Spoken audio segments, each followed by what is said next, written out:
Mamá y papá son alérgicos. ¿Yo voy a ser alérgico? Prácticamente, si 2 papás son alérgicos, 2 de cada 3 niños van a ser alérgicos. Un 60, 70%. Si un papá es alérgico, un 50% prácticamente. El antifludes, que tiene amantadina, tiene, me parece que clorfenamina y paracetamol. Y paracetamol. En dosis me parece que es subóptima, ¿no? Dosis más bajas de lo que debería. ¿Cuál es tu opinión? Para alergia ni le va a hacer nada. Nada. Nada. Ajá. La dosis de clorfenamina es un buen medicamento, sin embargo ya hay mucho mejores. Tiene muchos efectos secundarios como la somnolencia. Síntoma de la gripe. Bueno, para un resfriado, prácticamente paracetamol. Para el caso de fiebre, ibuprofeno también excelente para los niños. En el caso del control de secreciones, sus aseos nasales indispensables. Un buen antihistamínico. Yo soy muy fan de la levocetiricina. Mis pacientes me conocen y la mayoría de los alergos es uno de nuestros tops, la marca que sea. Siempre evitar los colectores de polvo, le llamamos. Sería una de las principales medidas. O de ropa felpada, ropa de cama principalmente, cobijas peluditas, por decirlo así. Evitar peluches, mantener la casa ventilada.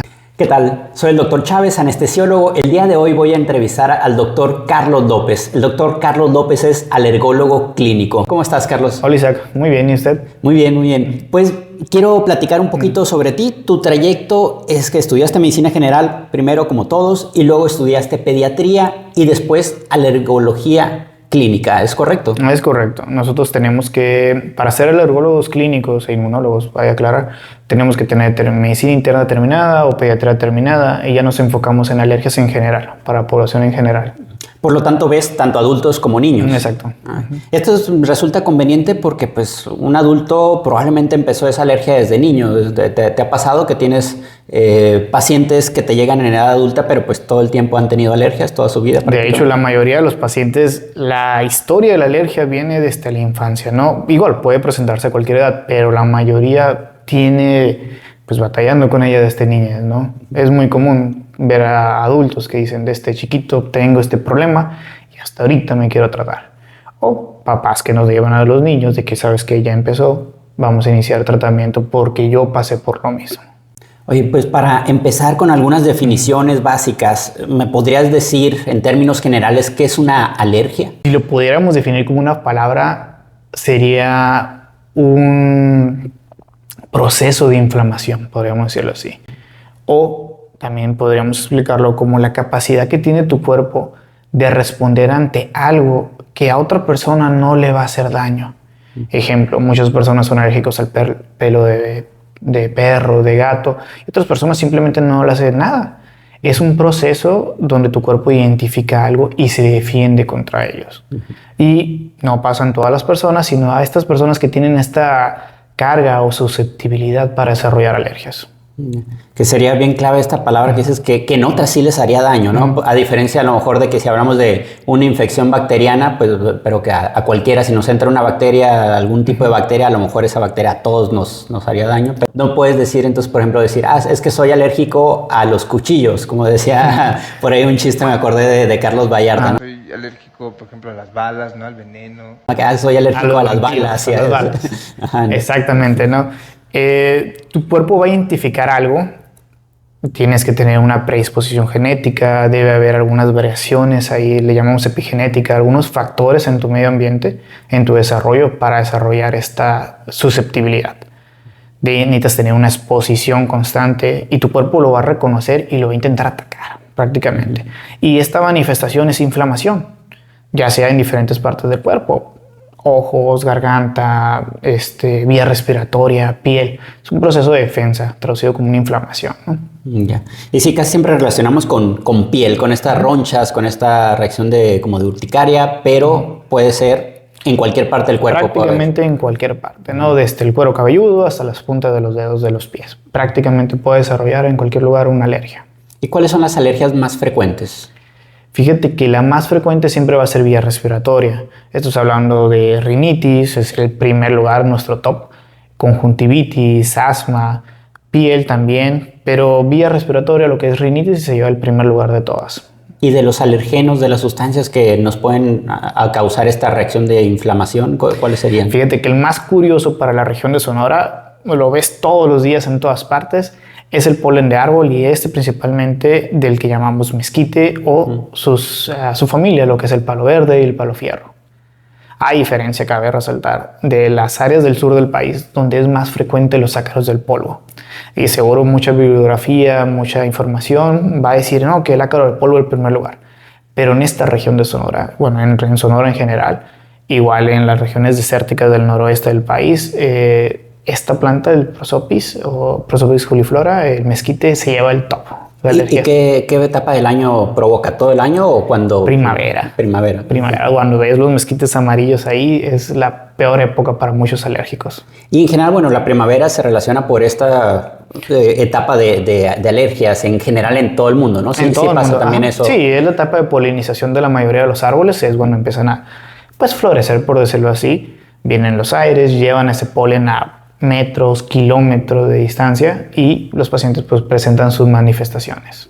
¿Y ahí cómo puedo asegurar que tengo una alergia específica? Que cuando voy al médico, en tu caso, cuando voy con un médico alergólogo, ¿qué me van a hacer de pruebas para estar seguro? Porque a veces dices, puede ser algún alimento, puede ser algo en el ambiente. ¿Qué haces? Lo primero es la historia clínica siempre, ¿no? Ver cómo es, qué manifestaciones estás teniendo. La más común es la rinitis, por enfocarnos en un caso. La vía de entrada siempre va a ser respiratoria, probablemente un polen del ambiente, un ácaro o un epitelio de mascota puede ser.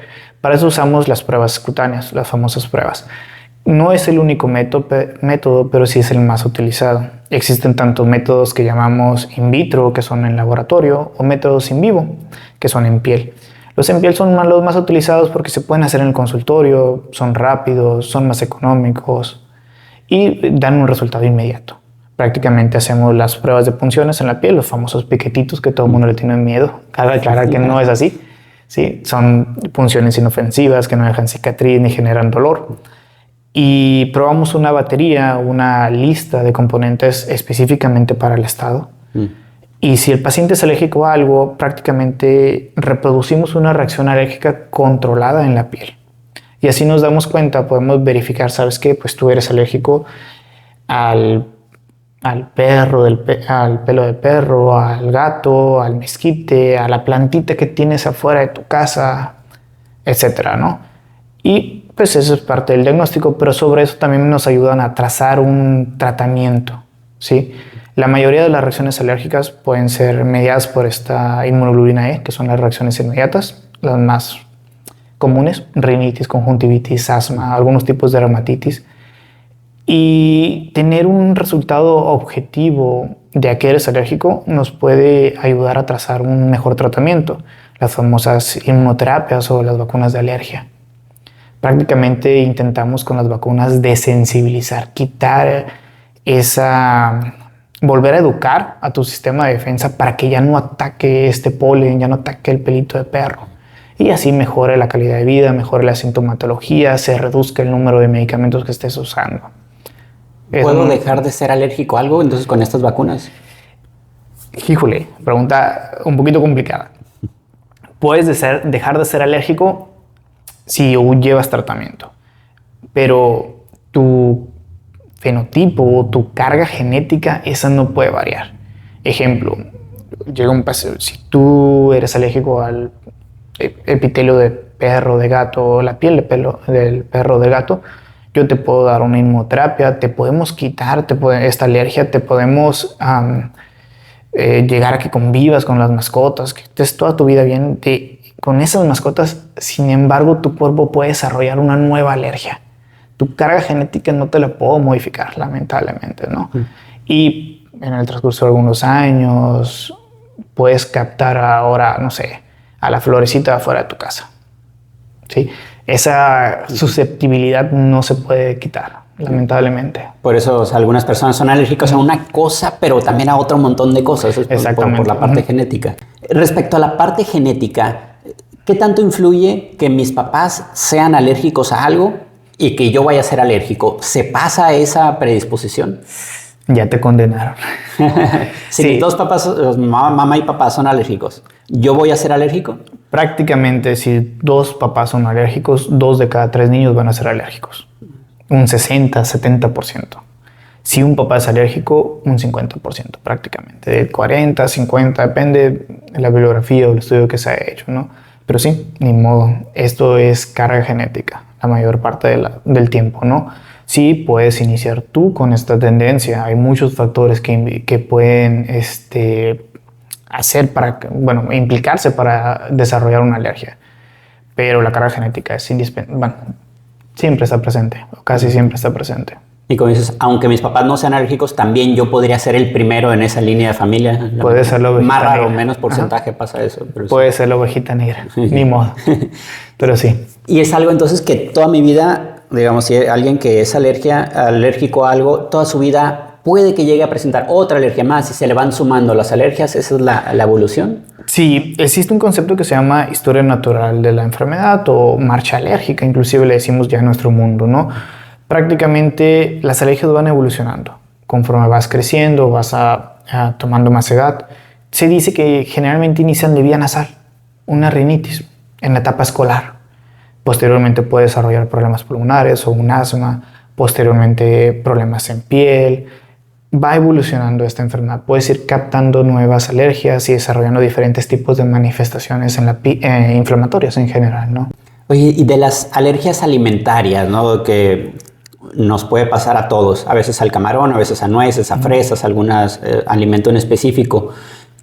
Primero quiero saber cuál es la diferencia entre una alergia a alimentos y una intolerancia, sobre todo en la leche, por ejemplo, a veces es confuso. Muy bien. La alergia como tal, como es un mecanismo de defensa, por decirlo así, es reproducible. Tú puedes volver a tenerlo si tomas leche o si comes queso o si tomas una cucharadita de yogur, etcétera, etcétera, ¿no? Con cualquier componente de la proteína de la leche puedes manifestar una reacción alérgica. Intolerancia. Puede haber diferentes tipos de intolerancia. Muchas veces es la deficiencia de alguna enzima que se usa para, por ejemplo, la lactosa, que se usa para agregar la leche, hablando específicamente de la leche. Muchas veces puede ser secundaria esta intolerancia. Yo tuve una infección gastrointestinal muy fuerte, barrió ciertas células de mi epitelio intestinal y creé una deficiencia secundaria de esta enzima. Al cabo de unos días, semanas, va a recuperarse y voy a volver a tolerar sin ningún problema.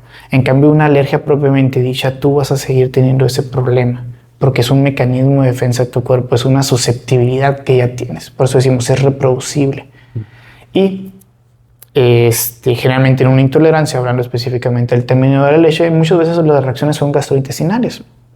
Simplemente no se digiere muy bien ese carbohidrato y empiezan las manifestaciones gastrointestinales que ya conocemos, ¿no? Sin embargo, en la alergia, como es un proceso de defensa, tu cuerpo está atacando esta proteína de la leche y pueden ser tanto manifestaciones en piel, las famosas dermatitis por leche en los lactantes, problemas nasales, crisis de asma, exacerbaciones asmáticas. Prácticamente pueden ser en todo el cuerpo las manifestaciones de una alergia propiamente dicha, ¿no? Hay esta controversia a veces en redes, a veces leemos de si debemos los humanos seguir tomando leche o si realmente leche de vaca, ¿no? De leche de otro ser vivo, en este caso de otro mamífero, de las vacas. ¿Cuál es tu opinión como alergólogo clínico? ¿Es útil? ¿Es de utilidad para la nutrición en los humanos? ¿No debemos de usarla? ¿O en quiénes? Realmente, pues no es indispensable para nosotros, ¿sí? En la etapa de lactante, el seno materno siempre debe ser lo principal. Y posterior a eso no existe una justificación como para seguir tomando esta proteína, ¿no? De leche de vaca. No hay, ¿no?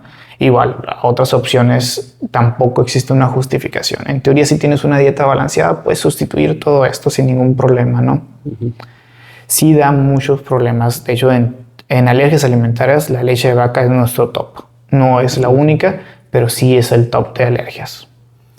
Pero en general tampoco está prohibida, digamos. ¿No la prohibirías? Pero no le ves ninguna ventaja. No la prohibiría, pero no hay una ventaja como tal. Salvo el gusto a lo mejor, o sea, salvo si le gusta el sabor y quiere seguir tomando, digamos. Fuera de eso, no hay una ventaja nutricional, digamos. Si llevas una dieta balanceada, claro, ¿no? No hay una justificación como tal.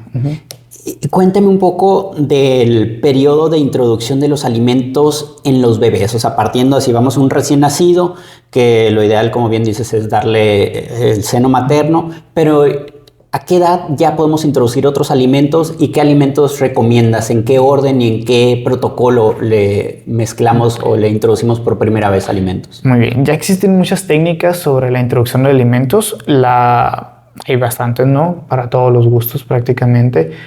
Las guías ya han cambiado bastante. Se dice que puedes introducir alimentos para evitar las anemias de lactantes desde los 4 o 5 meses y principalmente alimentos ricos en hierro.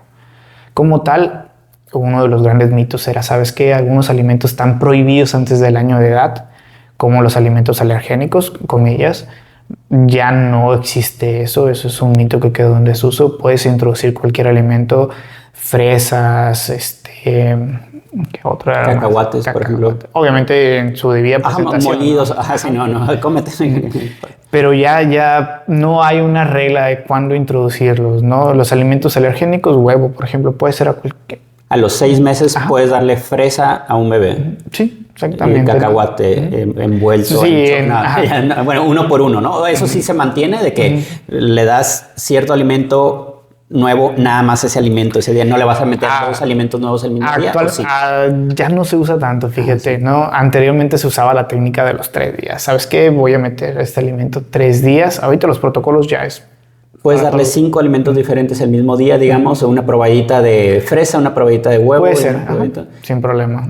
Y ahí, antes lo hacían, el protocolo de nada más mezclarlo uno por varios días para saber si hace una reacción adversa, alérgica. Y en el caso de que introduzcas varios alimentos el mismo día por primera vez, es decir, tenemos, por ejemplo, un bebé de 6 meses que quieres empezarle a dar por primera vez, te voy a nombrar los más complejos aparte. Quieres darle por primera vez fresa, cacahuate y huevo el mismo día, al menos esos 3 el mismo día. ¿Cómo saber si no le cae mal y si ese mismo bebé tiene diarrea ese día? ¿Cómo saber cuál de los 3 fue causante? O si no fue causante y a lo mejor la causa fue otra, que fue un rotavirus y que trae una infección y que trae diarrea por otra cosa. Ahí, ¿cómo sabemos? Mira, siempre nos basamos en la historia de los síntomas, ¿no? Realmente cuando hablamos de una alergia alimentaria, difícilmente se va a presentar como una diarrea. Sí puede haber reacciones, principalmente tardías, no mediadas por la inmunoglobulina E, que pueden ocasionar muchos síntomas gastrointestinales, pero son horas o días después, ¿sí? Generalmente cuando estamos buscando o sospechando, una alergia propiamente a un alimento, las manifestaciones suelen ser inmediatas y generalmente piel o vía respiratoria. Ejemplo, yo le di a mi bebé este día una probadita de fresa y a los 5 o 10 minutos se me empezó a enronchar. Ok, aquí está, muy probablemente sea esto, ¿no? Sí. Si pasa mucho que, introducimos alimentos, muchas mamás tienen esa duda o inquietud o frustración, inclusive, ¿sabes qué? Es que mi niño se me está enronchando. Ahí es cuando entramos nosotros, para ver exactamente, en base a la historia clínica, ver si podemos ofrecer algún tipo de pruebas para determinar exactamente cuál fue el alimento causante, ¿no? Cabe aclarar aquí, muy importante, que la mayoría de las alergias alimentarias tienden a resolverse solas. De hecho, es raro un adulto que continúe con una alergia alimentaria. Se dice, así como paréntesis, que solo hay 2 que generalmente sobreviven a la etapa adulta. Uno es una proteína de la leche de vaca que se llama caseína y otro es cacahuate, el mítico cacahuate. Es una de las que más lata dan, ¿no? Pero la mayoría se resuelven en torno a los 4 o los 5 años. Cuando hay sospecha, ya es cuando entramos nosotros para ver exactamente cuál fue el alimento desencadenante y a partir de ahí trazar un tratamiento con el pequeño. En Estados Unidos he visto que venden a unos kits con epinefrina para el caso de alergias de una reacción anafiláctica, prácticamente de una reacción que ponga en peligro la vida, que se te cierre la garganta, se te cierre la vía aérea y las manifestaciones cutáneas y demás. Se usa de urgencia. Venden estos EpiPen, estos cargados de epinefrina, de forma muy rápida de usar. ¿En México existe esta presentación? ¿Recomiendas que traigan a la mano? Lamentablemente no existe en México. Son muy cómodos, muy prácticos, pero no existen aquí, ¿no? Aquí tenemos pues prácticamente la ampolletita y tu jeringuita a un lado. Si el paciente es identificado con una reacción grave, una anafilaxia, sí se recomienda siempre traer primero su hoja de indicaciones, su plan de acción para una anafilaxia y tener su adrenalina. La mayoría de los pacientes que detectamos con reacciones graves siempre los advertimos, los prevenimos y los educamos para este tipo de reacciones, porque esta enfermedad que me describes, la anafilaxia, digamos que es el peor de los escenarios de una alergia, ¿no? Donde todos los sistemas se involucran, no solo respiratorio, gastrointestinal, neurológico. Puede haber una alergia en múltiples sistemas de tu organismo. Y damos este plan de acción o damos este medicamento, la adrenalina, porque nos puede ayudar con todas estas y no ir de manera individual. ¿Sabes qué? Me enronché, le voy a poner algo para la piel o algo o antihistamínico para quitarle las ronchas, pero al mismo momento de aquí que le puse algo, le hizo un espasmo de bronquio, ahora voy a conseguir para nebulizarlo, ¿sabes qué? Se desmayó, vamos con la adrenalina. La adrenalina nos puede salvar de una situación así, ¿no? Es el único medicamento que está indicado para en caso de una anafilaxia. Y que la adrenalina es relativamente barata, ¿no? Una ampolleta, ¿cuánto cuesta en la farmacia? 10 pesos a lo mucho, ¿no? Realmente no es salvo que a veces es difícil de conseguir, por eso siempre se debe valorar por el médico y indicarlo adecuadamente. También la dosis hay que ser cuidadosos. Son medicamentos, pues se considera inclusive de alto riesgo, no se puede indicar así nomás, ¿no? Pero sí, es un medicamento bastante barato, digamos. ¿Me podrías ejemplificar, por ejemplo, si yo fuera el papá de un niño que tiene una alergia severa al cacahuate, por ejemplo, y que ya ha puesto previamente en riesgo su vida esa alergia, y le vas a indicar por primera vez que traigan siempre una adrenalina en la mano, ¿qué le dices al papá de cuándo usarla, de cómo usarla? Muy bien, perfecta pregunta. Dijiste muy bien, ya cuando tienes un alergeno identificado, generalmente cacahuate, ya hay criterios que puedes decir y el criterio prácticamente sería 2 o más sistemas de tu cuerpo afectados. Ejemplo, a lo mejor llegó alguien y le dio una probadita de algo a mi niño y se me empezó a enronchar, pero también empezó a toser y empezó con silbido. Ahí es piel y sistema respiratorio. Papá, córrele a tu maleta, córrele a tu botiquín, agarra la ampolla de adrenalina, dependiendo cuánto pese los mililitros que le vas a poner, y directamente en la piernita, ni modo, así nada más, con jeringa de insulina, una aguja pues que alcance a traspasar el músculo, una aguja negra de preferencia, le vamos a poner 0.3 mililitros. 0.3, el ámpula de adrenalina viene de 1 mililitro, ¿no? Exactamente. Le pasaremos una tercera parte de Depende el peso del paciente. Depende un peso, ¿no? ¿Sabes qué? Mejoró el espasmo del bronquio, ya no está silbando, ya no está tosiendo, pero sigue enronchado y ahora lo veo medio somnoliento. ¿Sabes qué? 5 o 10 minutos después ponle otro 0.3.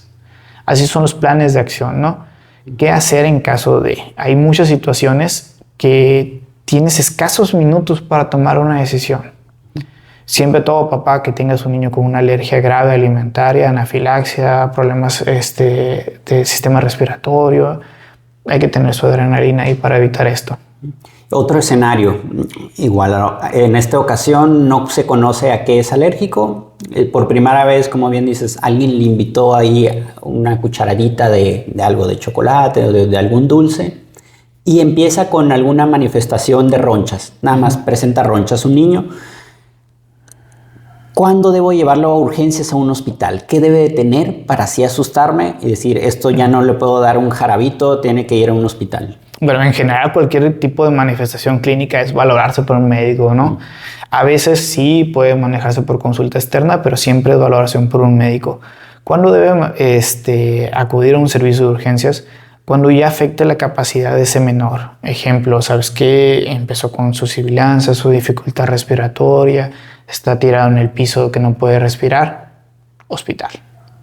Generalmente, ¿no? Por decir nada más sistema respiratorio, o se inflamó demasiado la cara, tiene el ojito saltado, está todo enronchado, vamos a urgencias a que lo valoren. Y en ese inter, ¿recomendarías que administraran algún medicamento que tal vez tengan a la mano? Se me ocurre ahorita antihistamínicos, que ahorita nos metemos en este tema. ¿Algún medicamento que comúnmente tuvieras antes? Híjole, en el trayecto al hospital? La automedicación está medio difícil ahí dar una recomendación, ¿no? Sí te puede ayudar, pero aquí muy importante. Cuando estamos hablando de una reacción severa, una anafilaxia, el antihistamínico solo va a actuar en piel. No va a hacer nada para el sistema circulatorio, no va a hacer nada para el sistema respiratorio, no va a hacer nada para ningún otro sistema. Y ejemplo, por citar alguno, ¿no? Yo me confío, se le empezaron a quitar las ronchas y digo, la tos, pues X la tos. Y al ratito el pequeño ya no respira. Ahí perdí tiempo. ¿Sí? Generalmente no recomendamos ningún medicamento ante la sospecha por eso mismo, ¿no? Seamos honestos, nos confiamos. Sabes que el niño ya no tiene ronchas, lo vamos a dejar pasar, ¿no? Y pueden pasar otras cosas. Okay. Y ahora otra vez sobre los antihistamínicos. ¿Qué utilidad tienen los antihistamínicos en las alergias en general? Es uno de nuestros pilares más fuertes, no es el único, pero sí nos ayuda bastante. Una de las manifestaciones principales de todas las alergias en general, depende del sistema, es causado por unas células que se llaman mastocitos. Estos liberan histamina. Un antihistamínico bloquea esto. La histamina es esta sustancia que produce enrojecimiento de la piel, puede producir la sensación, el moco como tal, el picor en la nariz, tiene muchas manifestaciones a nivel de nuestro organismo y un antihistamínico la bloquea. Aclaro aquí, no bloquea una alergia, solo bloquea una manifestación de este alérgeno que está ahí. Te puede ayudar bien para controlar los síntomas, tienes una alergia en los ojos, tienes una alergia respiratoria, estás estornudando todo el tiempo, te puede ayudar, pero no quita la enfermedad. Bien. Oye, regresando, me quedé pensando en los bebés, en la introducción de alimentos por primera vez. Carne, ¿a qué edad se puede introducir por primera vez? De los 4 o los 5 meses ya dicen las guías. Todos los alimentos. Así, ¿cuál es el más extremo que se asustan de que pueden comer a los 6 meses o a los 4? Todo el mundo, las viejas guías manejaban que los alimentos alergénicos se metieran en el año, ¿no? Es uno de los grandes pleitos que tenemos ahí, nuevas y viejas generaciones, ¿no? Cacahuate, fresa, durazno, etcétera, huevo, que no lo podías introducir hasta el año. Ahorita ya es libre, ¿no? Puedes introducirlos a cualquier edad sin ningún problema, siempre cuidando la presentación, ¿no? No le vas a dar una bolsa de cacahuates a tu niño de 6 meses, ¿no? O un huevo entero a tu niño de 6 meses, ¿no? Para eso hay diferentes técnicas, diferentes modelos de introducción, de lactación, ¿no? Perfecto. Y esto tiene beneficios el introducirlos a más edad temprana, digamos. De hecho, introducir alimentos alergénicos ya se ha visto que es un factor protector para otras alergias, ¿no? De hecho, dicen, no, pues métele todo de una vez, ¿no? Va a prevenir que tengas una alergia después también a esos alimentos. Y sobre las alergias a medicamentos, por ejemplo, una de las más frecuentes tal vez es a la penicilina o sus derivados, que a lo mejor a la amoxicilina o a lo mejor les inyectaron alguna penicilina benzatínica, procaínica y les dijeron, eres alérgico a la penicilina. ¿Es realmente una alergia para toda la vida? O primero, ¿es realmente que son alérgicos a la penicilina? Porque muchas veces no son, me parece, ¿verdad? Híjole, la alergia a medicamentos, principalmente en penicilina, de conocimiento entre nosotros mismos, está muy sobrediagnosticada. ¿Por qué? Porque muchas veces pasa en situaciones febriles y existen muchos virus que pueden ocasionar un exantema en la piel. Sabes que el niño tiene fiebre, le di penicilina y al momento se me empezó a salir un sarpullido. Oye, pero ya traías tu infección viral que también te puede causar eso. De ahí tachamos la penicilina como tal. Una alergia verdadera sí puede ser. Sí, es uno de los más frecuentes. De hecho, es el antibiótico más frecuente que nos puede dar reacciones alérgicas en general. Generalmente, también se ha visto en muchos estudios que tiende a resolver con el tiempo. En 10 años, generalmente muchos de esos pacientes ya ni siquiera la tienen. Los que presentaron realmente reacción a penicilina. Si hay una sospecha a una reacción, ahí sí la recomendación es valoración por nosotros en base a la historia clínica e inclusive se pueden hacer pruebas a medicamentos ahí si realmente estamos sospechando una alergia a ese fármaco para descartar, porque también pasa eso mucho en la población pediátrica, ¿no? Luego tachamos de que el paciente es alérgico a la penicilina, ya no le des penicilina, ahora puro medicamento, no sé, claritromicina. Y ahí acabamos o generamos esta resistencia bacteriana después en este menor, ¿no? Entonces la recomendación sería que cualquiera que tuvo sospecha de alergia a la penicilina, que lo corrobore, que no se quede nada más en la sospecha, para no perder esta buena alternativa que es de primera opción para muchas infecciones, ¿no? Es uno de los mejores todavía, fácil de conseguir, accesible y con muy buena sensibilidad para los microorganismos, o sea, actúa bien. ¿Y cuántos no conocemos que de seguro tienen miedo a sus 30, 40, 80, 90 años de que soy alérgico a la penicilina y no me lo pongas? Y resulta a lo mejor solo fue la gripita, un virus que tenía ahí y le salió un sarpullido en la piel, nada más. Y la penicilina, pues, ni al caso, ¿no? Pasa muy seguido. Otra duda que a todos los papás e incluso a los médicos batallamos es en distinguir cuándo es un resfriado o una infección viral, cuándo es una infección bacteriana y cuándo es una infección o cuándo es una alergia. Entonces, esta dificultad que alguien viene con un cuadro respiratorio de moquito, un poquito de tosecita, como que quiere tener fiebre, pero no está tan claro, no tiene 40 grados, está así como que febrícula, entonces más bajito. ¿Cómo distinguir entre resfriado, alergia, infección viral, infección bacteriana? Generalmente las infecciones van a manifestarse con fiebre. Es uno de los principales diferenciadores, ¿no? Las alergias generalmente tienen una duración un poquito más prolongada. De hecho, para el concepto de rinitis, para la definición como tal, ocupas tener mínimo 4 semanas con sintomatología. Esto es el escurrimiento nasal, la comezón, los estornudos o la congestión nasal. Una infección viral o bacteriana inclusive dura de 5 a 7 días, a lo mucho 10, ¿no? Sin embargo, una alergia, ¿sabes qué? Traigo a mi niño porque lleva 6 meses con la nariz tapada, 6 meses con el moco. Y un dato muy característico, principalmente en población pediátrica, es que estos niños no tienen mejoría entre los periodos. Cabe resaltar que hay muchos niños que se van a estar enfermando, niños de guardería, niños con hermanos mayores, y salen de una y entran a otra. ¿Sabes qué? Tiene 10 días la nariz tapada, está 20 días bien y en 10 días le vuelve a salir la nariz tapada. Eso más bien va por el lado de infecciones. Ejemplo, pero el otro niño, que sabes que tiene 4 meses y todos los días está sonando la nariz, todos los días está estornudando, ya va más del lado alérgico. También implica mucho la carga familiar, como te digo, ¿no? Si ves que el niño no se alivia después de 4 semanas, si ves que los papás gritan alergia, que el papá trae una etiqueta aquí que dice soy alérgico, pues para allá va la cosa, ¿no? Pues el interrogatorio es muy importante. Exactamente, siempre, ¿no? ¿no? En toda medicina. Oye, medicamentos. Hay uno que recientemente hubo un debate en redes sociales de qué tan útil es el antifludes. Que tiene amantadina, tiene, me parece que clorfenamina y paracetamol. Y paracetamol. En dosis me parece que es subóptima, ¿no? Dosis más bajas de lo que debería. ¿Cuál es tu opinión? Para alergia ni le va a hacer nada. Nada. Nada. Ajá. La dosis de clorfenamina es un buen medicamento, sin embargo ya hay mucho mejores. Tiene muchos efectos secundarios como la somnolencia. Y la dosis, como bien lo dices, ¿no? Para una alergia respiratoria, ya sea nasal, conjuntival, respiratoria, donde sea, la verdad es que no. Para pediatría, pues también, la verdad, no es uno de nuestros favoritos, no lo usamos, yo no lo uso como tal.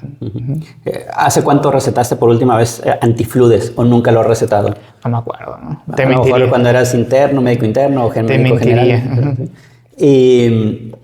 De antihistamínicos, loratadina, desloratadina, clorfenamina, ¿tienes alguno de preferencia o es totalmente individualizado? Totalmente individualizado. Existen algunos muy buenos para piel, por ejemplo, cuyas dosis podemos usarlas un poquito más elevadas en el caso de ronchas. Existen algunos muy buenos para el prurito o la picazón en la piel. Y existen algunos muy buenos para vía nasal. Inclusive hay antihistamínicos tópicos nasales. Prácticamente disparos dentro de la nariz de antihistamínicos para evitar estos síntomas de alergia, ¿no? Todo tratamiento individualizado. Que esto, pues, entonces para disminuir el efecto adverso de la somnolencia, eso que se relaciona, ¿no? Con los antihistamínicos. Existen diferentes familias, las diferentes generaciones más bien, ¿no? Los más antiguos son buenos, en ciertas situaciones todavía los usamos, principalmente en ronchas, pero tienen este efecto de somnolencia. Las nuevas generaciones ya se evitan este efecto, ¿no? Tienen muy buen efecto también para la mayoría de las enfermedades. ¿Y este efecto de que te da sueño nos puede llegar a afectar más allá de nada más sueño o sí nos puede afectar a nuestro sistema nervioso central? No, sí nos puede afectar en nuestras capacidades como tal, ¿no? De hecho, los medicamentos que se usan, por decir alguno, el Atarax, la hidroxicina o el Benadryl, lo que es la difenhidramina, no se recomiendan como tal por esa capacidad que tienen para afectar tu coordinación inclusive. Es el Benadryl difenhidramina, ¿verdad? Lo que contiene ¿Lo usas o también son de los que prácticamente nunca lo usas? Sí lo uso en algunas ocasiones, principalmente para los pacientes con urticarias, con ronchas. Este tipo de enfermedad genera mucha ansiedad por quererse rascar. Y una de las características de los pacientes es que una frase clásica es: doctor, me levanto una noche rascándome. ¿Sabes qué? Eso te va a ayudar, pero te lo tomas antes de dormir, ¿sí? Para evitar que te estés rascando, etcétera, ¿no? ¿Algún medicamento que en el botiquín de tu casa esté siempre para un resfriado, para síntomas de la gripe? Síntomas de la gripe. Bueno, para un resfriado, prácticamente paracetamol. Para el caso de fiebre, ibuprofeno, también excelente para los niños. En el caso del control de secreciones, sus aseos nasales indispensables. Un buen antihistamínico. Yo soy muy fan de la levocetirizina. Mis pacientes me conocen y la mayoría de los alergos es uno de nuestros tops, la marca que sea. ¿Porque tiene menos efectos adversos? Tiene menos efectos adversos, es de nueva generación, no produce somnolencia, es fácil, accesible, hay genérico también. Es muy buen medicamento para uso diario, como para un botiquín, digamos. Y que bien dices, hay quien debe utilizar, no es que esté recetando, pero como dices, si es algo que tiene bajo efecto adverso, a lo mejor sí vale la pena que lo tengamos a la mano. ¿Los lavados nasales los recomiendas con solución fisiológica o alguna marca en específico que solucione? Depende del tipo de enfermedad, ¿no? La verdad, siempre buscamos la comodidad, la accesibilidad para el paciente también. Lavados nasales con solución salina que puedes comprar en la farmacia, un cuartito, medio litro, 1 litro, te pueden servir mucho, son muy buenos. Sin embargo, los pequeños no tienen tanta comodidad con ellos. Cuando ven la jeringa, todos nos asustamos, ¿no? Son muy útiles en el caso, por ejemplo, de sinusitis, que requerimos volúmenes grandes, que un spray nasal convencional como el Sterimar, Nasalub, Aqua, etcétera, los que tú quieras para la nariz, no va a llegar tanto volumen. Ahí sí los usamos, los jeringazos, soluciones ya preparadas como el Nate Sinus Rise, son excelentes para la sinusitis. Un resfriado común desde jeringazo con solución salina hasta un agua de mar comercial como el Sterimar famoso. Pero sí es mucho más barato la solución salina, ¿no? Bastante. Por volumen. Tú ves, comentábamos al inicio, adultos también. En adultos, ¿cuál es el seguimiento de alguien que empezó hace años con una alergia a los alimentos? Por ejemplo, algún alimento específico. ¿Tiene que estarse reforzando con terapia de vacunas, con terapia inmunológica? Fíjate que para alergias alimentarias no existe, eso me gustaría dejar muy claro, no existe ninguna vacuna, no hay, ¿no? Generalmente el organismo tiende a perder esta sensibilización de forma natural. Salvo los casos que te digo de la proteína de la leche de la vaca, la caseína o el cacahuate son los que prevalecen, pero generalmente el cuerpo se autorregula y en torno a algún tiempo desaparece. Generalmente cuando detectamos una alergia en adultos damos una restricción y revaloramos dentro de cierto tiempo. De 2, 6, 8 meses, 1 año. Cabe aclarar que ningún alimento es indispensable para la vida. Por ejemplo, si tú me sales alérgico a... ¿Qué te gusta? Los mariscos, por ejemplo. No más común. Digamos, a la manzana. Te voy a decir, ¿sabes qué? Pues puedes vivir tu vida sin manzana. Sería la pregunta. Pues sí, realmente sí. Generalmente cuando son alimentos indispensables o un poquito más complicados, por ejemplo el huevo, ¿sabes qué? Pues vamos a citarlo en 2 meses, vamos a reintroducirlo de forma controlada y vamos a ver qué pasa. Se pueden repetir las pruebas igual o el método de diagnóstico que se hizo. Generalmente usamos los retos abiertos. ¿Qué es esto? Pues prácticamente es probar el alimento en vivo o el mismo paciente. ¿Sabes qué, Isaac? En 2 meses, después de que te hice el diagnóstico, no me comas nada de huevo y en 2 meses reintroducimos. Prepárate en tu casita y cómete una pequeña porción. Volvieron a reproducirse los síntomas, esto es, no sé, te da una crisis de asma, te da un problema en la piel, vuélvemelo a dejar de comer y hasta nuevo aviso lo volvemos a reintroducir. Se pueden hacer otra vez los estudios en piel, sin embargo no se recomienda tanto. Volver a repetirlo así, se recomienda más los retos, probar el alimento en vivo y observar reacción. Me comentabas las pruebas cutáneas de piel, que son por estados. Ya tienes pues ubicado a lo mejor epidemiológicamente, estadísticamente, cuáles son los más frecuentes. En Sonora, por ejemplo, aparte del mezquite, ¿cuáles más usamos? Existe un pasto que se llama Sinodón, que sería nuestro entre segundo y tercer lugar. Amaranthus palmeri, que es el famoso Quelite silvestre.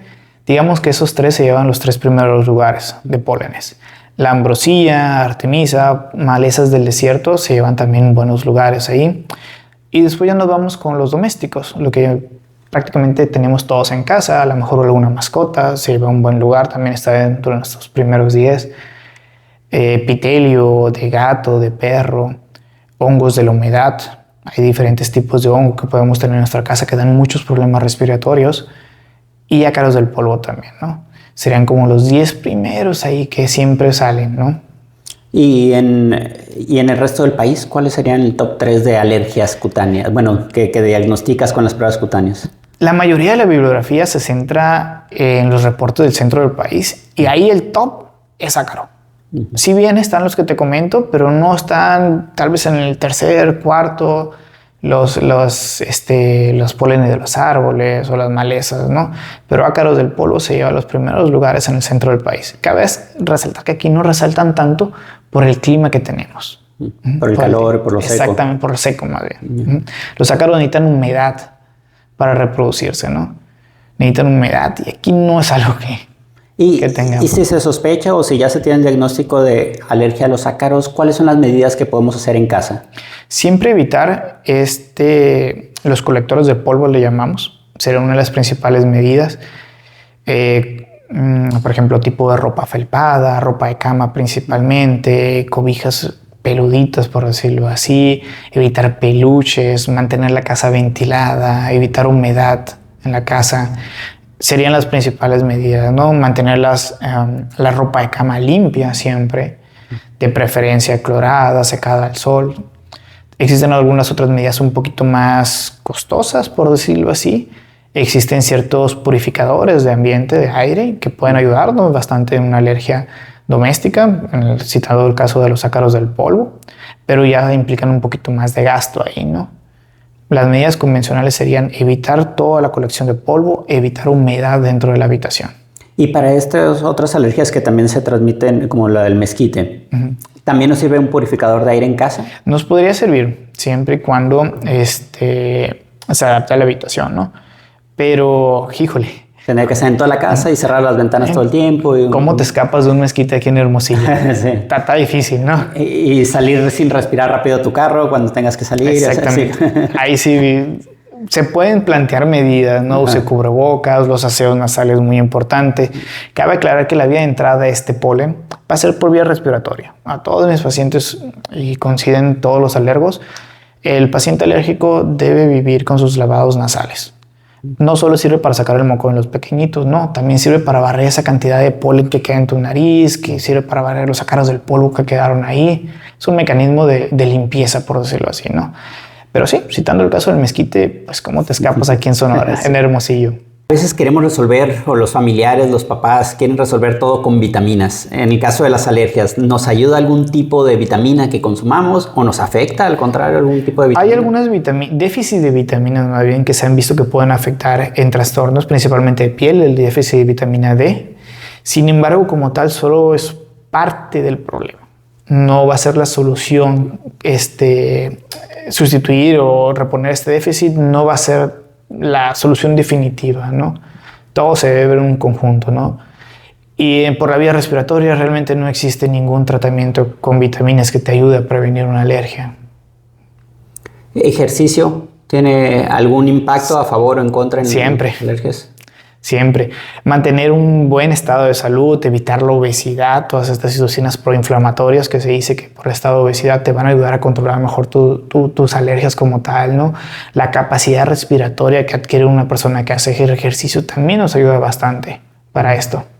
¿Les haces una recomendación específica a tus pacientes sobre actividad física, tantos días, tantos minutos? La verdad, siempre debe manejarse un estado de salud pues activo, por decirlo así. Natación es una de las recomendaciones que más hago. Es un excelente ejercicio para los alérgicos, siempre y cuando el clima lo permita, ¿no? ¿Por qué? ¿Qué extra tiene este ejercicio para los alérgicos?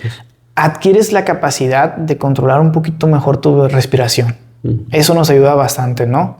Mejora mejor tu capacidad pulmonar. En los asmáticos es un excelente ejercicio, ¿no? Y considerado bajo impacto también, ¿no? ¿Yoga? ¿Lo ¿También? Bien. Bueno, pues creo que sería toda la conversación. Te podemos seguir en tus redes sociales, tienes Claro. Instagram, Facebook, aquí van a aparecer. ¿Y dónde te podemos ver en persona? ¿Dónde podemos consultar? Yo me encuentro en la Clínica Liberi, en la colonia Prado del Centenario, del Castellano número 53. Igual pueden encontrar mis datos en las redes sociales. En Hermosillo, Sonora. ¿Estás consultas en línea en algunas Consultamos circunstancias? en línea también. Ah, perfecto, perfecto. Bueno, pues aquí, como digo, van a aparecer tus redes sociales y pues muchísimas gracias por tu Gracias tiempo. a ti, Dudas, preguntas, te pueden mensajear para que hagan su cita Adelante. directamente, ¿verdad? Bueno, pues muchas gracias. Hasta luego. Exacto.